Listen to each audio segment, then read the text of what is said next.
Hello সবাইকে, আসসালামু আলাইকুম।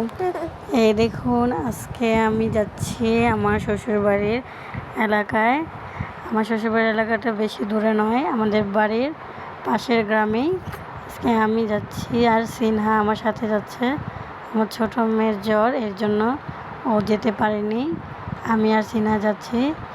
আমাদের এই জায়গা থেকেও আমার শ্বশুরবাড়ির জায়গাটা বেশি দূরে নয়, এর জন্য আমরা হেঁটেই যাচ্ছি, কোনো গাড়ি নেই।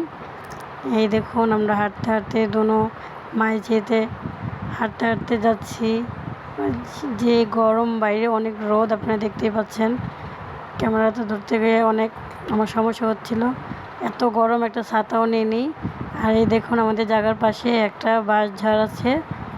বাঁশঝাড়টা খুবই ভালো, দেখতে সুন্দর লাগছে। এখানে অনেক বাতাস ছিল, ভালোই লাগতেছিল, কিন্তু অনেক রোদের তাপ।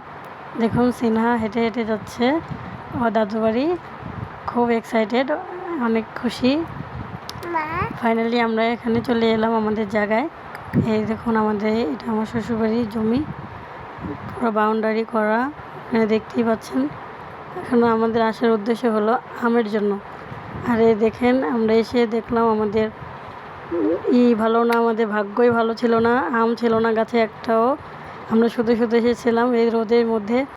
যাই হোক, অনেক দিন পরে আসা, এখানে এসে খুব ভালোই লাগতেছিল, বাট অনেক গরমের জন্য ঘেমে ঘুমে একাকার হয়ে গেছি। আজকে এই পর্যন্ত, সবাই ভালো থাকবেন, আসসালামু আলাইকুম।